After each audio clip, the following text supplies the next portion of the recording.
Ahora sí, le doy la palabra a Carlos Cofiño para que comience su charla. Bueno, buenas tardes a todos, un gusto en que estén conectados. Eh, Victoria integra el staff, integra la Comisión de Asuntos Jurídicos, es abogada, así que es colaboradora en la organización de la charla. También está asistiéndonos María Sol Iglesias, que es nuestra Community Manager, que es la encargada del tema de la transmisión. Les agradezco mucho. Eh, Vamos a ir haciendo con la siguiente modalidad. Tenemos unos slides para ir poniendo que simplemente van a ser titulitos o disparadores para que veamos el tema exactamente que vamos a abordar en cada oportunidad. Luego lo sacamos, desarrollo, y cada vez que terminamos un bloquecito, habilitamos preguntas, ¿eh? Pero no es necesario que las estén escribiendo, si quieren levantan la manito y a viva voz para hacerlo más ágil, ¿eh? Esto Bien, es realmente un encuentro y no es una exposición, ¿eh? Queremos que sea el didáctico. exactamente. Bien, Voy a hacer una advertencia preliminar. ¿Y cuál es? Es que nosotros vamos a tratar un tema que tiene ribetes, obviamente, normativos jurídicos, pero a contrario senso de lo que puede ocurrir con cualquiera de otros temas vinculados a clubes de campo, su organización y demás, eh, este es un tema que podemos dar todos los tips y orientación en el sentido de qué obligación hay para tener o no un reglamento de disciplina, convivencia, o como se le quiere llamar, cómo debe integrarse un tribunal que aplique esas normas, cómo pueden ser las sanciones. Todo eso lo vamos a explicar y va a estar todo muy bien. Pero hay una realidad que no ocurre con otros órganos de estas urbanizaciones, tal es que aplicar un régimen disciplinario sancionatorio es a través de un órgano que está constituido por pares, que son los mismos vecinos o copropietarios del lugar, lo cual lo torna verdaderamente dificultoso. ¿Está? Esta es una realidad. A su vez, la problemática tiene múltiples facetas o alternativas. ¿Por qué razón? Porque tiene que ver mucho cómo está conformado esa urbanización, ese conjunto inmobiliario. Voy a poner ejemplos. Primero, no es lo mismo un barrio cerrado que un club de campo, porque el barrio cerrado no tiene una infraestructura importante dedicada a la actividad deportiva, recreativa y social. Generalmente los barrios tienen una pequeña instalación, un Zoom, una pequeña canchita de fútbol 5 o algo así para el papi fútbol, una canchita de tenis y no mucho más. Mientras que los clubes de campo tienen infraestructuras mucho más complejas. Por ende, la vida de relación tiene muchos más lugares de encuentro y de convivencia. Tampoco, también es notoriamente distinto si hablamos de una urbanización que tiene 500, 600 o 1000 viviendas y por ende si le ponemos un promedio de 3, 4 personas, 4000 personas conviviendo, respecto de un barrio cerrado que tiene 100. ¿Está? Entonces, todo esto nos da un escenario de una gran cantidad de variables que hace que vamos a desarrollar una teoría, pero cuando llega a la práctica va a tener 1000 facetas que son muy difíciles de enumerar más allá de que estas advertencias genéricas. Bueno, si te parece, ponemos el slide con el índice de los temas que vamos a abordar. muy bien. Y ahora hago la pantalla completa. Un segundito. Ahora está. Ustedes ven bien, ¿no? Ven lo primero que es la carátula. Bien. Eso es Ok. lo que dice. Bueno, acá en el índice hemos puesto cómo abrimos en 10 ítems, que es el concepto de reglamento disciplinario, qué pasa con los consorcios de propiedad horizontal propiamente dichos respecto de los conjuntos inmobiliarios, una, una primera conclusión. Luego, vamos a abordar qué ocurre con los conjuntos inmobiliarios preexistentes a la reforma del Código Civil del 2015, Código Civil y Comercial de la Nación. Luego vamos a poner qué elementos debe contener un reglamento interno en materia disciplinaria, cuáles nosotros tenemos anotadas como infracciones recurrentes, cómo se describen las prohibiciones o conductas reprochables en un reglamento, cómo conformar un órgano disciplinario, qué elementos debe tener un procedimiento para llegar al final, que es la aplicación de sanciones. Bueno, enumerado eso, vamos al punto conceptual. El punto 1, avanzamos. ¿Qué se entiende por reglamento disciplinario? Esto es acá. En la realidad, no hay en una norma que tenga una definición literal que diga un reglamento disciplinario es tal o reglamento de convivencia.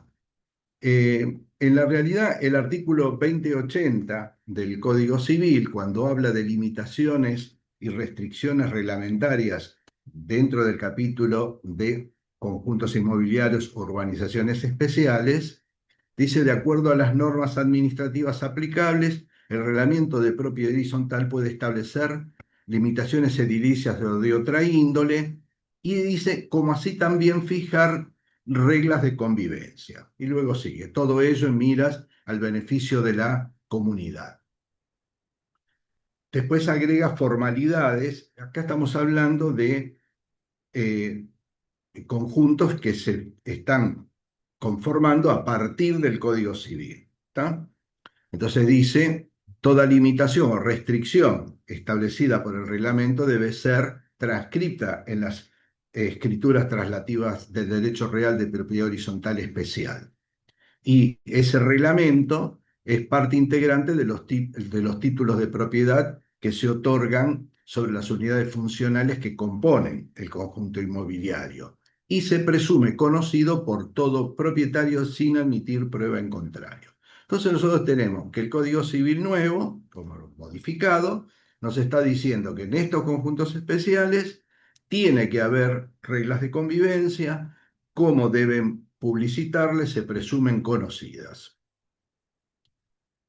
Entonces, como concepto, podríamos decir que es un conjunto normativo destinado a regular la relación entre los propietarios y establecer las sanciones aplicables ante su violación y su aplicación práctica mediante la intervención de un órgano independiente del órgano ejecutivo o administrador. Este es un punto importante, ya cuando hablemos del órgano de aplicación vamos a ver que es autónomo, es distinto del consejo directivo, administrativo, el nombre que pueda tener la administración y obviamente de la asamblea. Vamos al punto siguiente.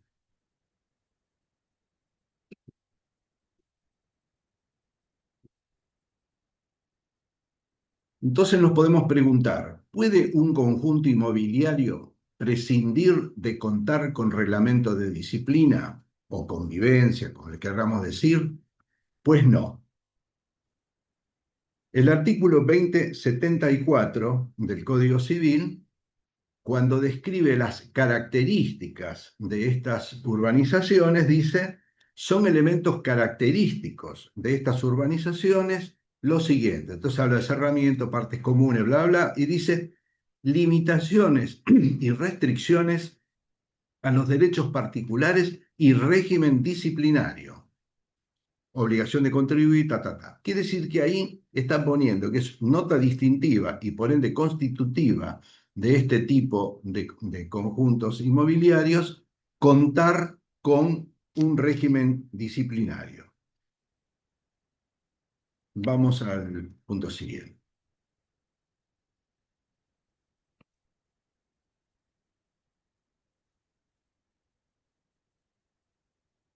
Paciencia.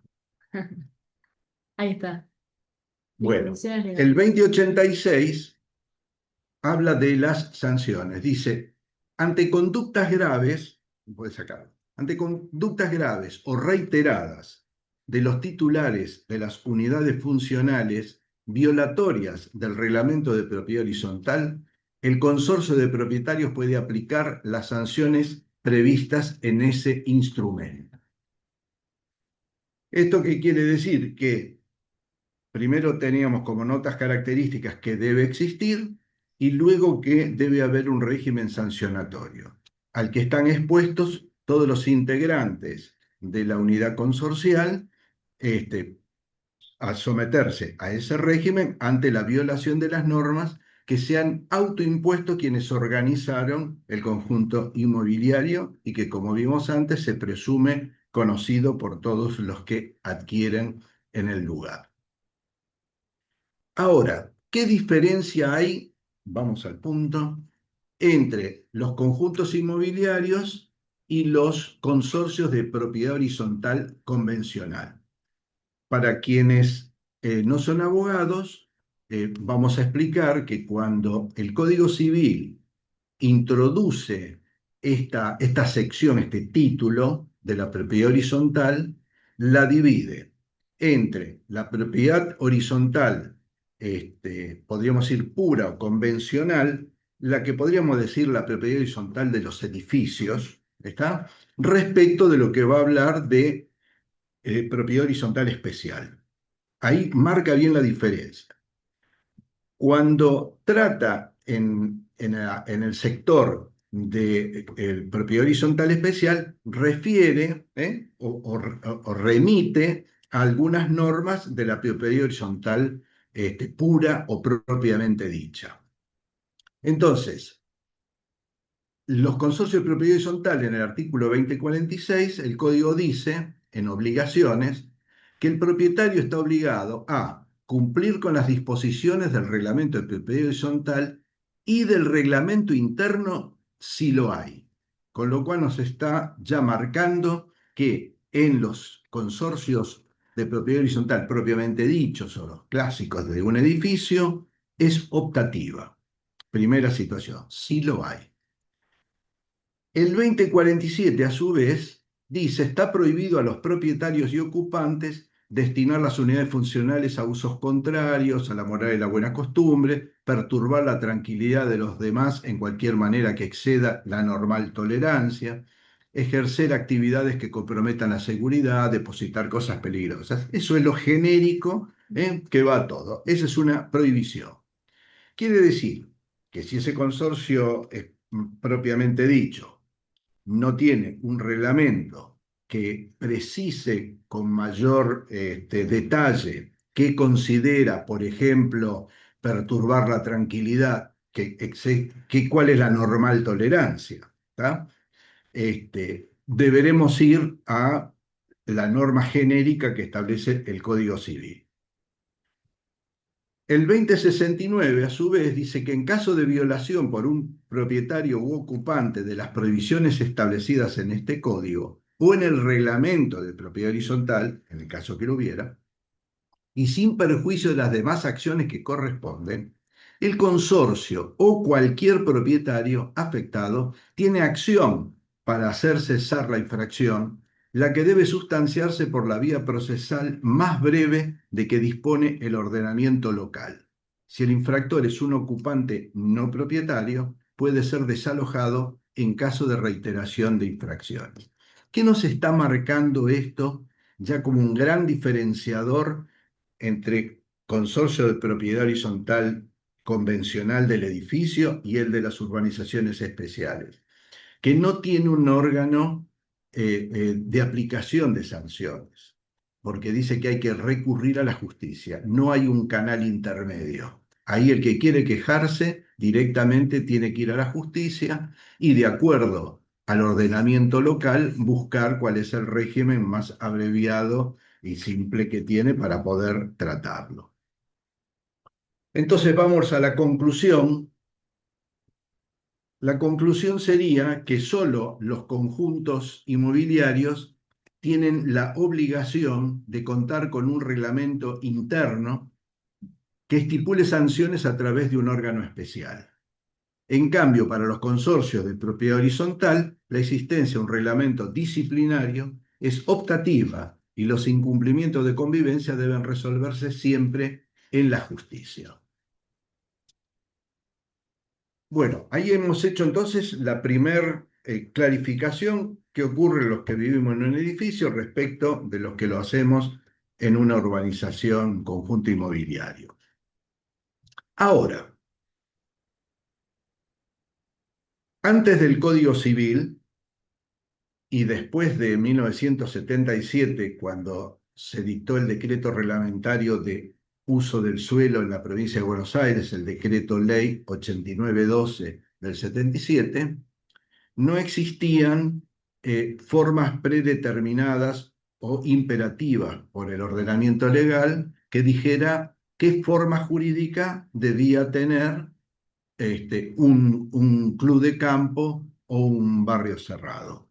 Así que hay múltiples formas que se fueron desarrollando con la creatividad que solemos tener los abogados para estas cosas, y que es echar mano de las herramientas que brindaba el ordenamiento, el plexo jurídico hasta ese entonces. Entonces tenemos asociaciones civiles puras, propiamente dichas, tenemos asociaciones civiles con el ropaje de sociedad anónima del artículo 3, después tenemos propiedad horizontal, utilizaron la ley 13.512 para organizar este tipo de clubes, sistemas cruzados, con servidumbres, combinados, donde el sector recreativo está en propiedad quizá de una sociedad anónima, y el resto de los propietarios en un régimen común de asociación civil, en fin, combinaciones múltiples. Ahora, cuando se produce la reforma del Código Civil del 2015 y se establece este título, se deroga la 13.512, aparece la propiedad horizontal puesta y aparece las urbanizaciones especiales, los conjuntos inmobiliarios de este tipo, y en el artículo 2075, en su párrafo tercero, estableció que los conjuntos preexistentes, dice, deberán adecuarse al código, digamos, para simplificar. Esa palabra adecuarse, bueno, generó ríos de tinta y de saliva debatiendo acerca de cuál era el verdadero alcance. Lo que se discutía en definitiva era si había que cambiar el formato que ya tenía establecida el conjunto de que se tratara para llevarlo a un régimen de propiedad horizontal especial. Se llegó a la conclusión que eso era de un cumplimiento prácticamente imposible, impráctico, costoso. Entonces se llegó a la conclusión de que la adecuación es una adecuación funcional. Es decir, que el conjunto de que se trata toma su ordenamiento normativo, como lo tiene armado, reglamento, estatuto, la forma, el nombre que le quieran dar, lo va a cotejar, lo va a comparar con las notas características que establece el Código Civil, para la propiedad horizontal, y verá de que tenga todo y si le falta algo se lo va a poner. Entonces acá aparece la cuestión el reglamento de disciplina y el órgano de aplicación, porque si ese estatuto o reglamento preexistente no lo tiene, lo va a tener que incorporar. Entonces ya después vamos a llegar a través de qué vía y cómo lo hacemos. Vamos. ¿Qué elementos debe contener un reglamento interno en materia de disciplina? Esto ya lo vimos y esto también. Bueno, ¿qué elementos debe? La primera, por supuesto, es las prohibiciones o conductas que merezcan reproche. O sea, no puede haber un reglamento si no hace una descripción de cuál es la acción, el hecho o la omisión que va a merecer algún tipo de sanción. Va a tener que establecer cuáles son las sanciones aplicables a cada caso con su graduación.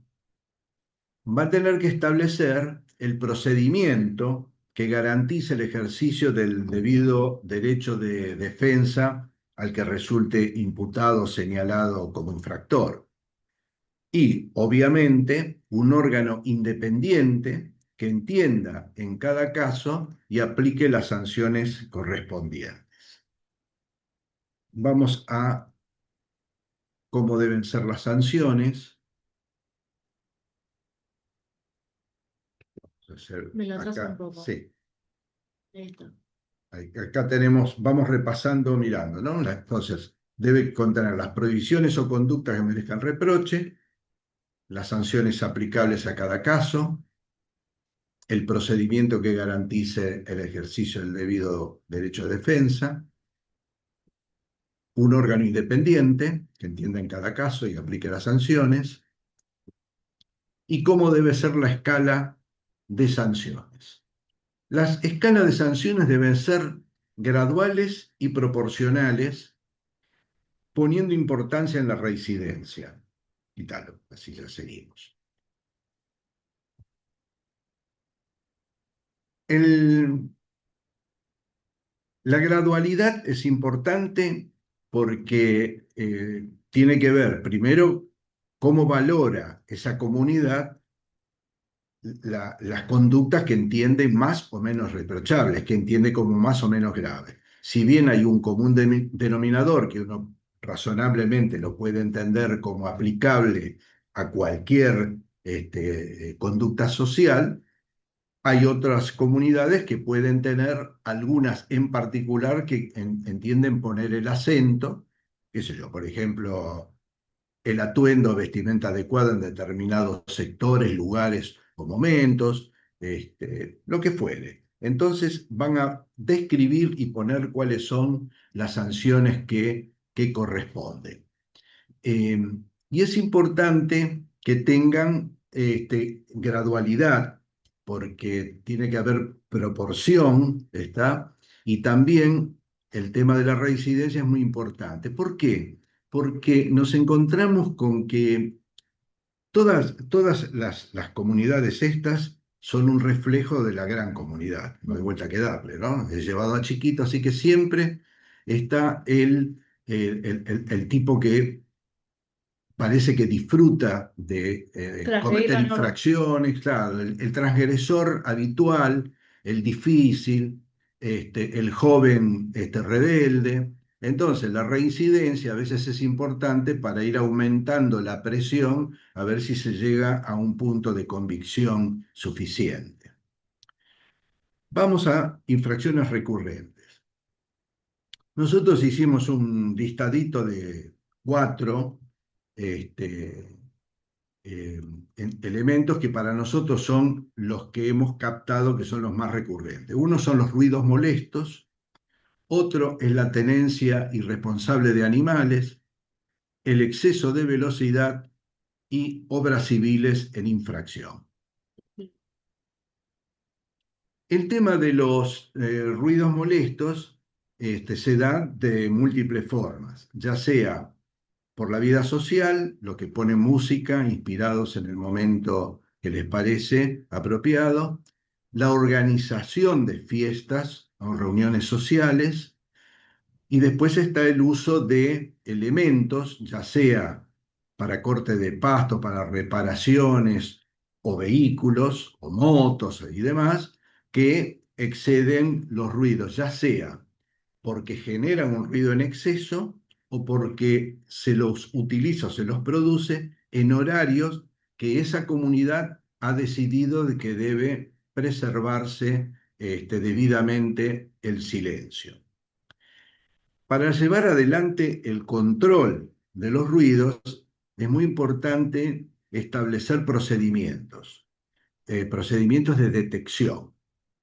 Les hablo por experiencia propia. En nuestro club de campo, nosotros organizamos un sistema por el cual el servicio de vigilancia, cuando recibe un llamado donde le denuncian que hay un ruido molesto, se constituye en el lugar y tiene establecido en qué punto debe pararse respecto de la línea de la casa, tiene un decibelímetro debidamente normalizado, ¿no?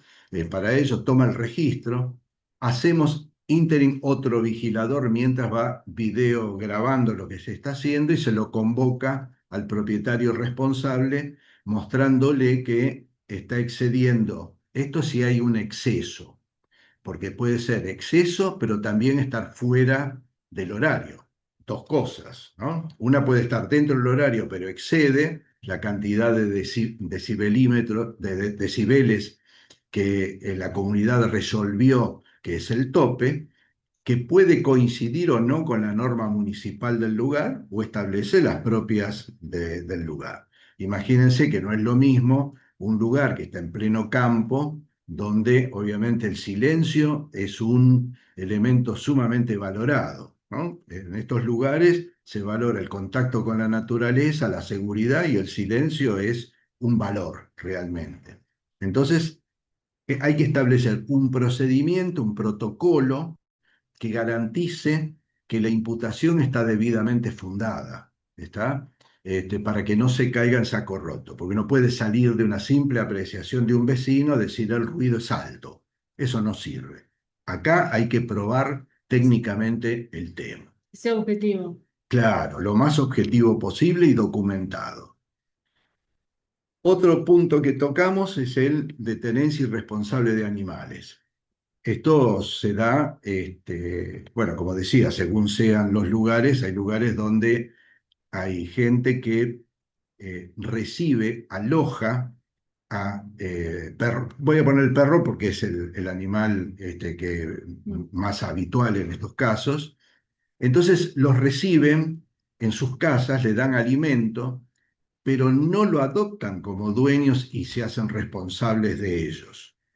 Es como decir, el perro es de la calle, viene, me hace compañía, es simpático, qué sé yo, y cuando me voy lo dejo y a la buena de Dios.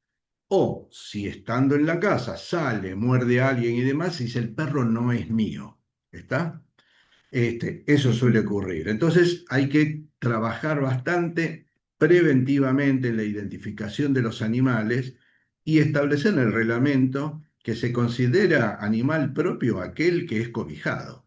Punto. Si le pusiste la correa con la chapita con el nombre o no, ese es otro problema. Pero hacerse responsable y quedar pasivo de la aplicación de sanciones. El exceso de velocidad es otro tema que va a tener variaciones según cómo esté conformado el conjunto inmobiliario.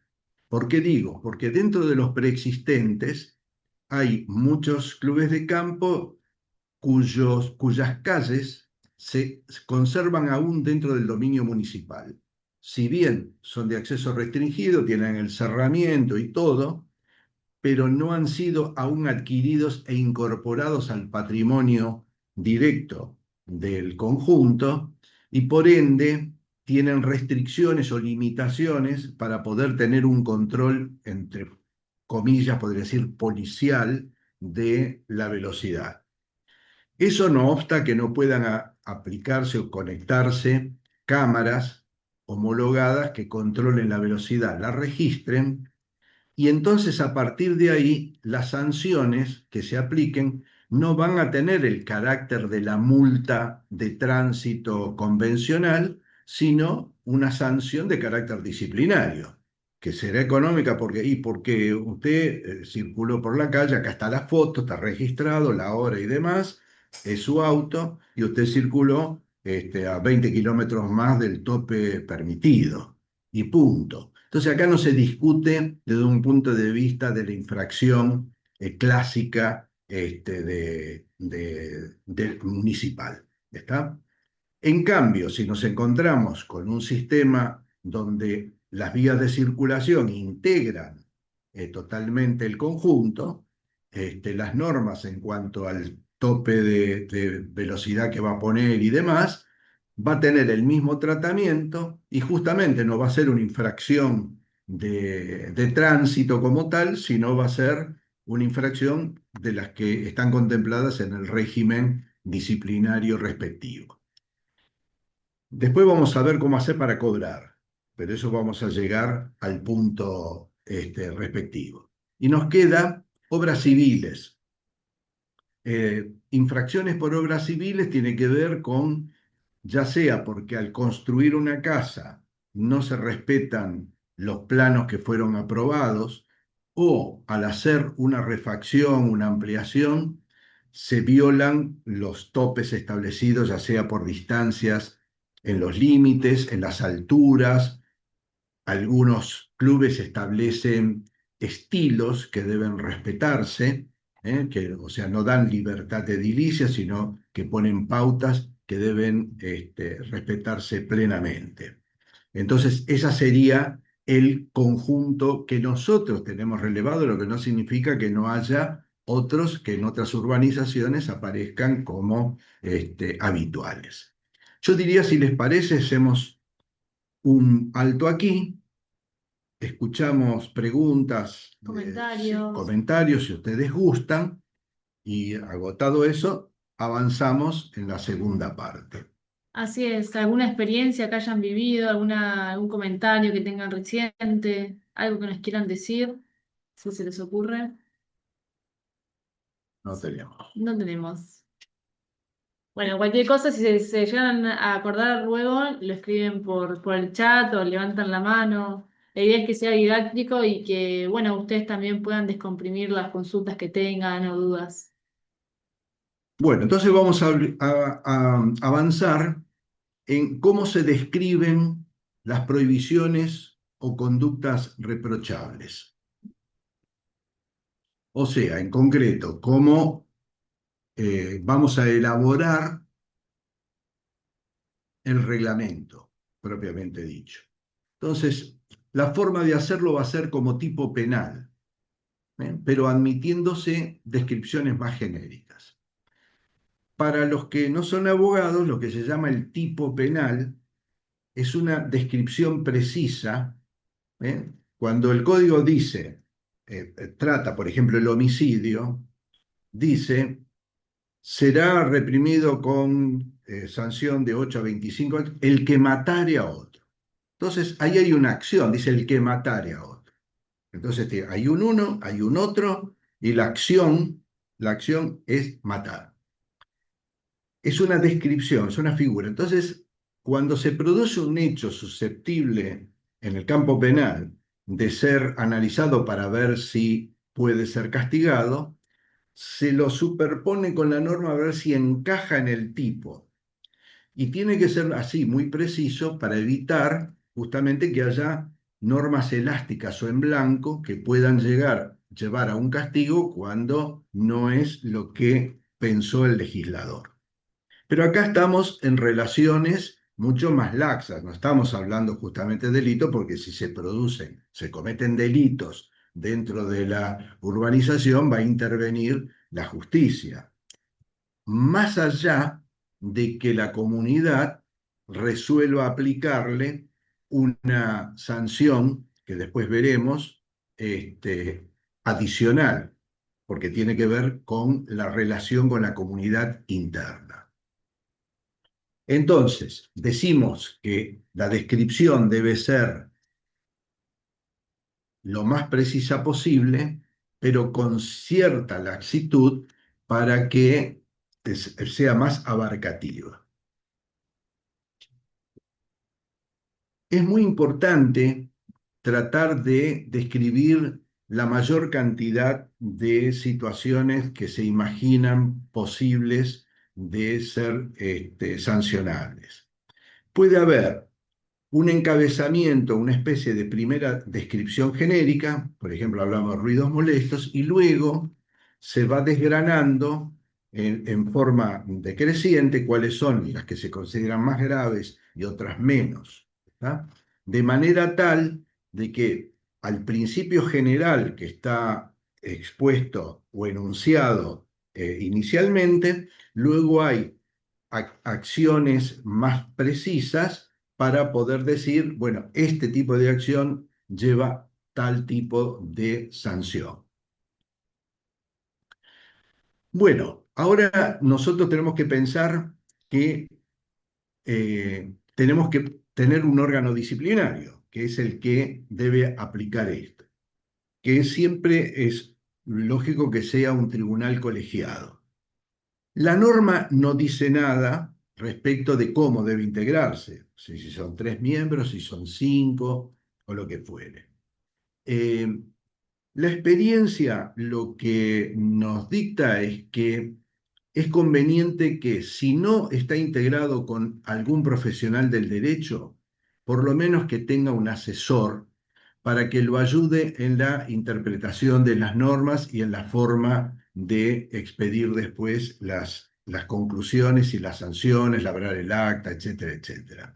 O sea, obviamente puede estar integrado por legos que tienen el sentido común, el sentido del conocimiento de cuáles son esos valores que se quieren preservar de la comunidad, pero pueden ser asistidos, porque eso lo hemos vivido, yo lo hablo por experiencia propia, ¿no? Que hay gente con mucha voluntad de trabajo, quieren colaborar y de pronto se traban que no saben bien cómo operar. Entonces, si no lo tienen adentro de la integración, tener alguien que los asista en ese sentido ayuda mucho al desarrollo de la actividad.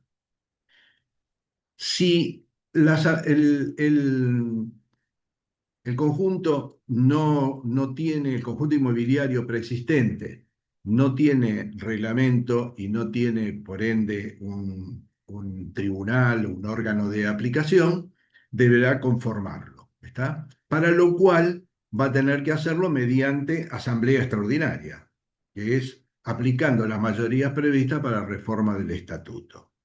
Es importante tener en cuenta que como si bien la adecuación establecida por el Código Civil es imperativa y se deberán adecuarse, no establece plazo y no establece sanciones.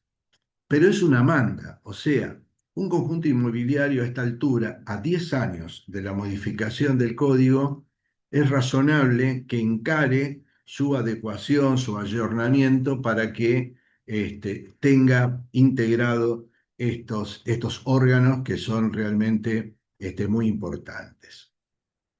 Ahora, ¿cómo es el poder del órgano disciplinario?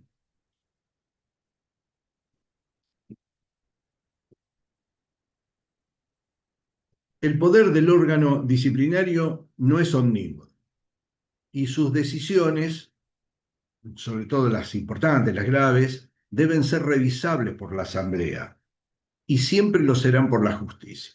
Voy a aclarar este concepto. Cuando decimos no es omnímodo, es que tiene que constreñirse a lo que le establece el reglamento. Le dice, esta es la sanción, este es el mínimo de la sanción y este es el máximo. Eh, no puede salir de esto.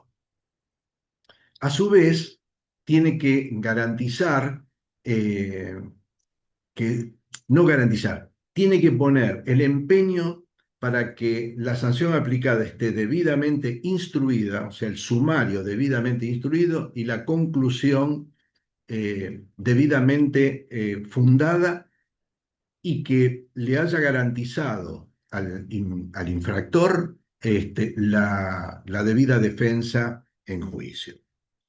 Eh, Cuando decimos que deben ser revisables por la Asamblea, no lo dice exactamente eso el código, pero tenemos que entender que la Asamblea es el órgano soberano por excelencia, porque lo conforman todos los propietarios.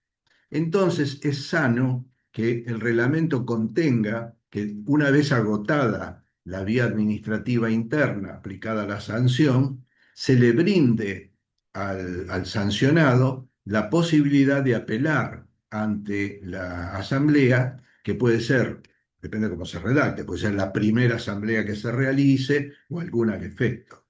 La lógica es que se haga en la primera que se lleve a cabo, porque organizar una asamblea nada más que para tratar la apelación de uno parece un exceso.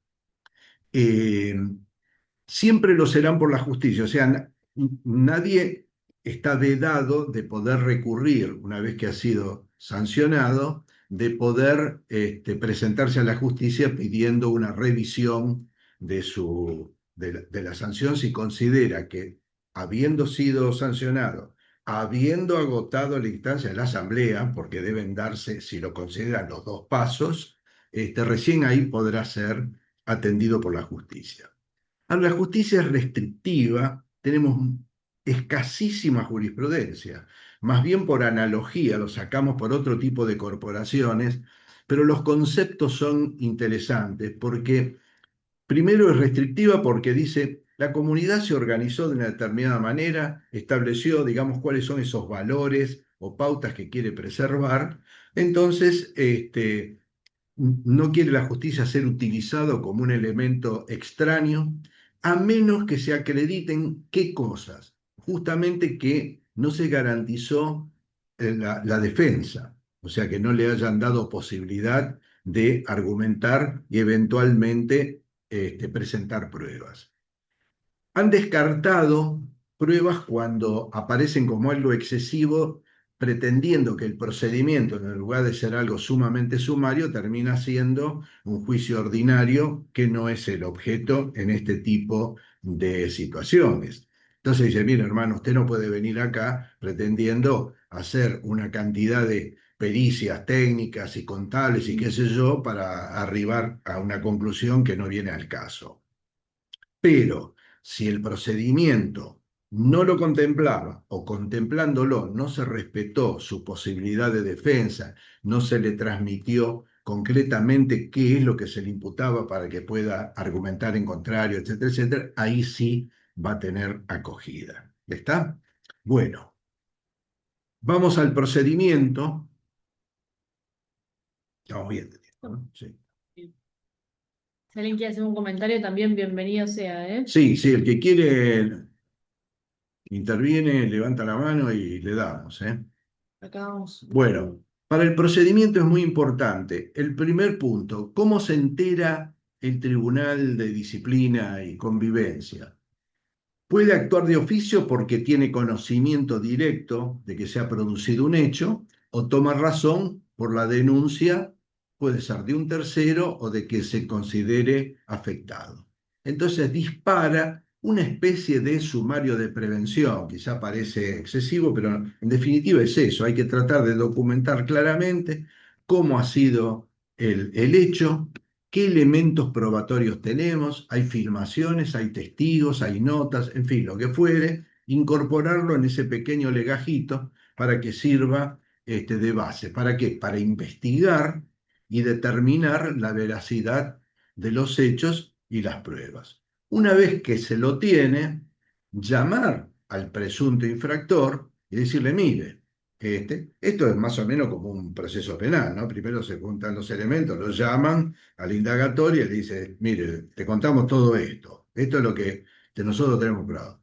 ¿Qué tiene para decir? Bueno, y ahí va a tener que tomar, hablamos, información de los hechos, ya se lo hicimos, y le diga, bueno, usted tiene pruebas para probar o acepta o reconoce el hecho, porque puede decir, mire, la verdad que yo reconozco es así, pero o me disculpo, o no era exactamente así, ¿está?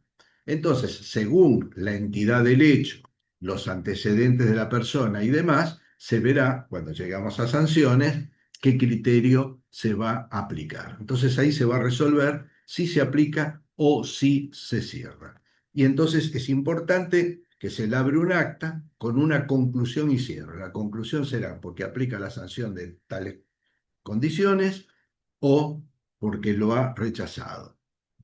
Ahora vamos a ver, cuando hablemos de sanciones, qué mecanismo va a haber adentro administrativamente. ¿Está? ¿Vamos bien hasta el momento? ¿Hay algo que quieran aclarar? ¿Estamos?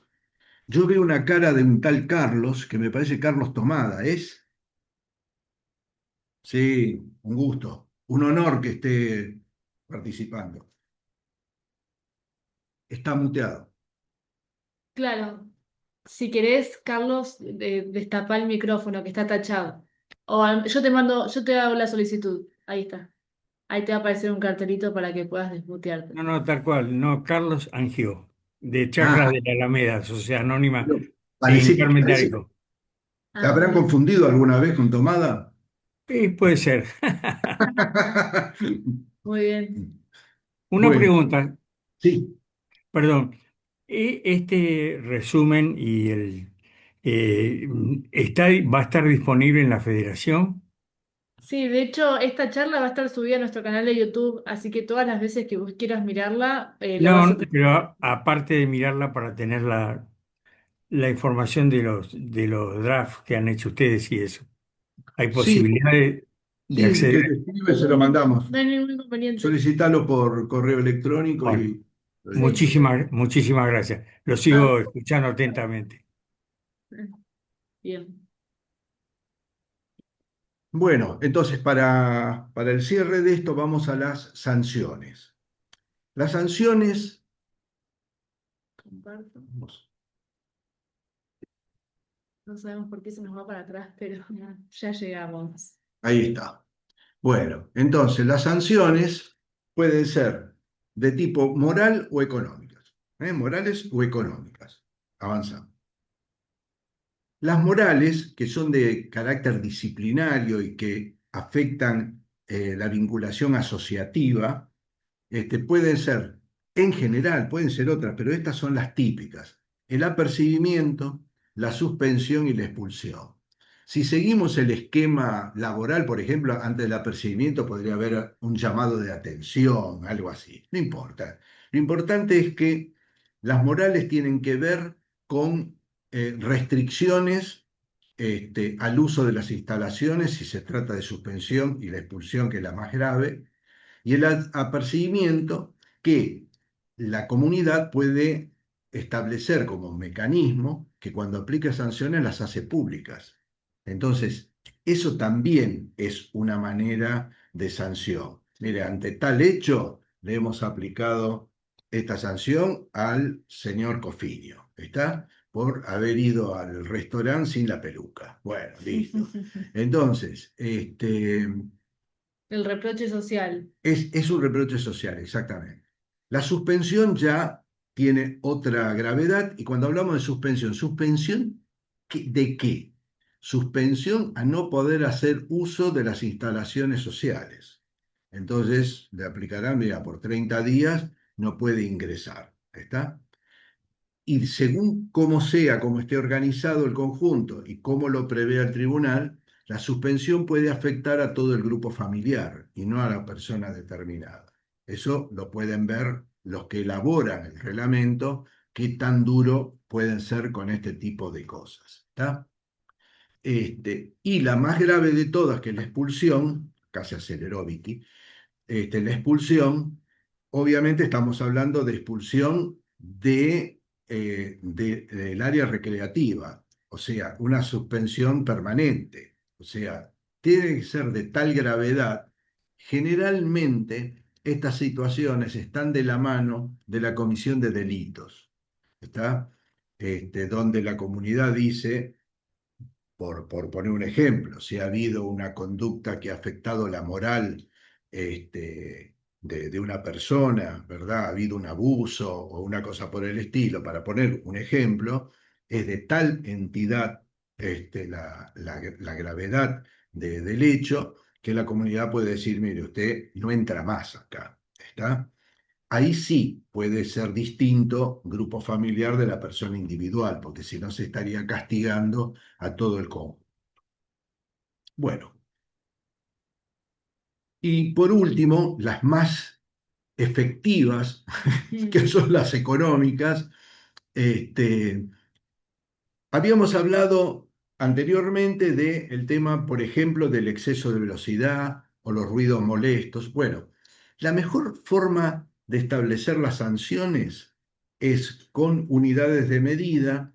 En el club de campo que yo integro, nosotros los tenemos medidos por unidad de expensas. Tenemos una expensa tipo, ¿no? El lote con casa tiene un valor determinado de despensa, entonces se miden en expensas. Entonces, media, un cuarto, una entera, una y media, dos o lo que fuere. Entonces se va actualizando automáticamente, así como la ciudad de Buenos Aires tiene la medida de las multas en valor de la nafta y Claro, demás, esto se hace de esa manera.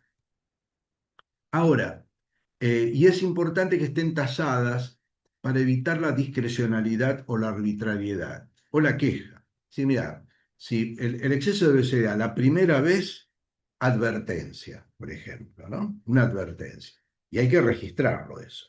Cosa que si ocurre la segunda, la advertencia pasa a la sanción. Entonces, por ejemplo, media expensa o puede ser, si el exceso es mínimo, del tanto a tanto, es una cosa. Ahora, si en un lugar donde la velocidad máxima es de 20 kilómetros por hora y el tipo pasó a 60, entonces le pueden decir, señor, son dos expensas, el doble, ¿está? Porque nosotros lo hemos tasado de esa manera. Si es el 10, el 20 o el 30% es tanto, y si es más, tanto. Punto. ¿Por qué? Porque se considera que la actitud es temeraria, no es una simple infracción de alguien que se distrajo un poco y en lugar de 20 se fue a 28. ¿Está? Eh, Ahora, ¿cómo hacer para aplicar la sanción?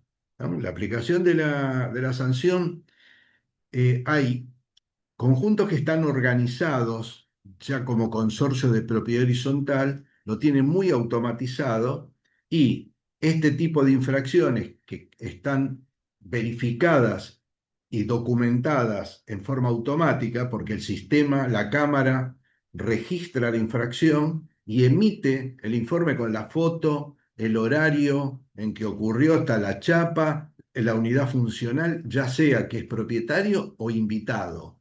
¿Está? Si era un invitado, carga el propietario con la responsabilidad. Y directamente se lo cargan en la liquidación de expensas. O sea, tiene un cobro ejecutivo. Por supuesto que pueden darse alternativas de quien salga a cuestionar que eso no tiene un carácter ejecutivo, que debe ser sometido también a la defensa. Bueno, en general, los que lo tienen organizado bien, hay muchos que lo tienen organizado el sistema, lo tienen contratado, o sea, las cámaras estas generalmente son contratadas, todo el servicio, son instaladas y directamente emiten y tienen todo el software para que se dispare y en general funciona. Para los que no tenemos ese régimen de propiedad horizontal y demás, a veces tenemos mayor dificultad. Pero eso hay que caminarlo. No es lo mismo la justicia de la capital federal que lo mismo que en la provincia de Buenos Aires. No es lo mismo San Isidro que Mercedes, ¿está? ¿Por qué? Porque realmente no hay una uniformidad jurisprudencial ni por aproximación. Nosotros en nuestro caso, cuando llevamos adelante ejecución de cobro de expensas, no es lo mismo según el domicilio del, del propietario, si es que no tiene no tiene conformada una prórroga de jurisdicción, como tiene la mayoría, pero algunos más viejos no lo tienen hecho expresamente. Eso obliga a que intervenga la jurisdicción que corresponde al lugar de asiento del inmueble. Entonces, nosotros notamos la notoria discrepancia y el atraso jurisprudencial, por ejemplo, que tiene la jurisdicción de Mercedes respecto de San Isidro y Morón. Nada que ver. Y de Capital, ni hablar. Entonces, establecer así una aseveración terminante de que va a tener tal o cual suerte según cómo vaya, va a depender realmente de cómo se elabore y en qué jurisdicción caiga. Bueno, lo que a mí respecta, no tengo más. Acá creo que tenemos todos los elementos que hacen a un reglamento de disciplina y convivencia, al tribunal que lo aplica, cómo constituirlos para los que no lo tienen, los procedimientos y las sanciones. Si quieren aclaraciones, con gusto, acá estamos. Y si no las tienen ahora, las piensan luego, gustosamente se comunican con nuestra entidad, correo electrónico, un teléfono, Sí, fac@fac.com.ar. y les hacemos llegar material o alguna consulta específica de algo que en este momento no lo ven, pero luego digan, ¿y por qué no se me ocurrió preguntarlo? Bueno, lo hacen a posteriori. Así es. ¿Estamos hasta aquí? Hasta aquí estamos. Ahí hay una pregunta de Carlos. Carlos, adelante, por favor. Está muteado. No, ya estoy Ahora acá. sí. Una pregunta. Lo nuestro, el caso particular de Chacra de Alameda, que está en el partido de Carmen de Areco, en la provincia de Buenos Aires, sobre la Ruta Nacional 7, estamos en pleno proceso llevado por el estudio Sambrisi de adecuación funcional. Esto Ajá. es una sociedad anónima que durante 28 años se manejó bajo una misma cabeza, o sea, era lo mismo el desarrollador, el administrador y el prestador de servicio. Bueno, mediante un proceso largo de mediación judicial y demás, llegamos a conformar esta adecuación funcional que se va a llevar a cabo ahora en una asamblea en los próximos días. Perfecto. El reglamento básicamente el reglamento de construcción que existe es un reglamento viejo, nada adaptado a la realidad, y por tanto el de convivencia o llamémoslo convivencia y disciplina Sí. debe ser también confeccionado porque está suelto en varias resoluciones que nos hacen a un conjunto orgánico donde hay Claro. una respuesta. Eh, ¿Qué consejo ustedes nos podrían dar para, luego de esta adecuación funcional de la sociedad anónima, va a ser la conversión en una asociación civil, ¿no? O sea, le quitan el ropaje de sociedad anónima, dejan la Totalmente asociación. porque esta En lugar de, gente, en lugar de directorio van a tener un consejo directivo. claro, esta gente que manejaba esto ilegalmente hacía valer su mayoría de las 12.000 acciones, Sí, con 11.000. acciones privilegiadas, sí, sí, No, no, privilegiadas no, con acciones comunes, pero tenían en su poder 11.800 y pico, porque es claro, un conjunto de 133 chacras. claro. Entonces nunca se lograba nada. Bueno, ahora se consiguió esto.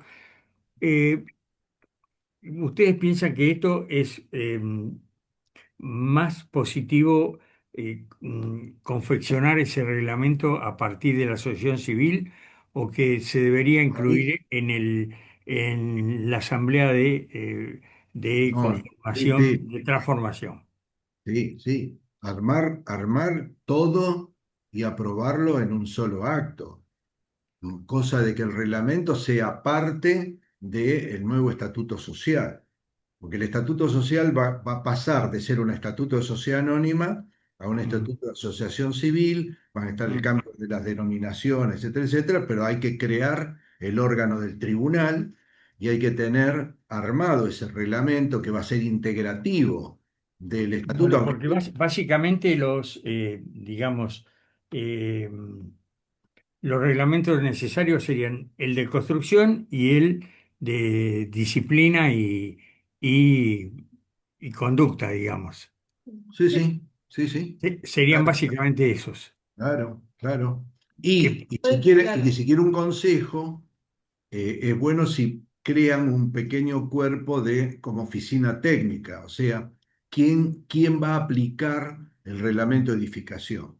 sí, porque lo que sí hemos hecho a partir de ahora, por un montón de cuestiones, es una comisión revisora de cuentas, que Ujú. no, digamos, hemos contratado nuevos servicios con una licitación privada, pero de tres oferentes en el caso de la administración, en el caso del mantenimiento y ese tipo de cuestiones, pero no en este caso particular de convivencia y conducta, digamos, ¿no? Claro.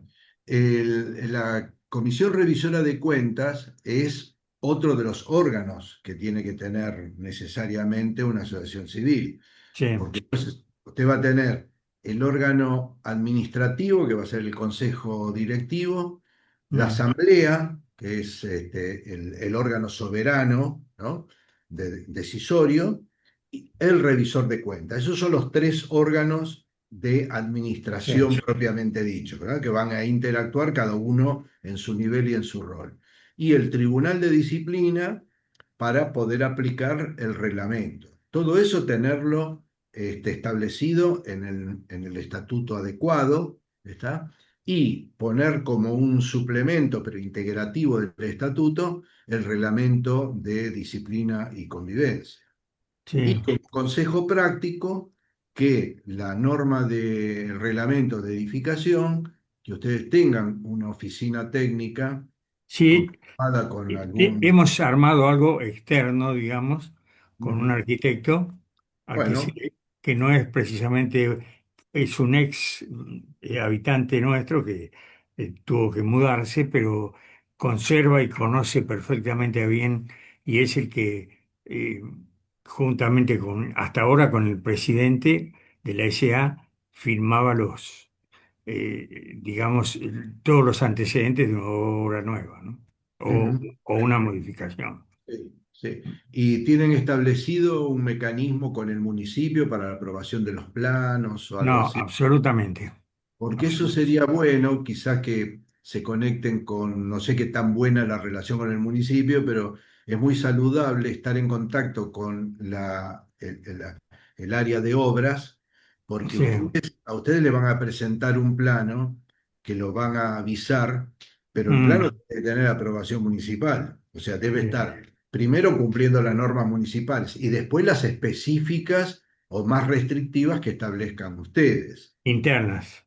Claro, entonces a veces es bueno interactuar con un procedimiento. Nosotros, por ejemplo, lo Sí, que hemos establecido es que ningún plano es aprobado en el municipio si no tiene el visado previo del club. sí. Entonces, el visado es el que va a permitir que lo considere, ¿no? Mm. ¿Usted me podría pasar el mail para yo solicitar eh, este trabajo que tan positivo ha sido, ¿no? Eh, que están haciendo ustedes hoy.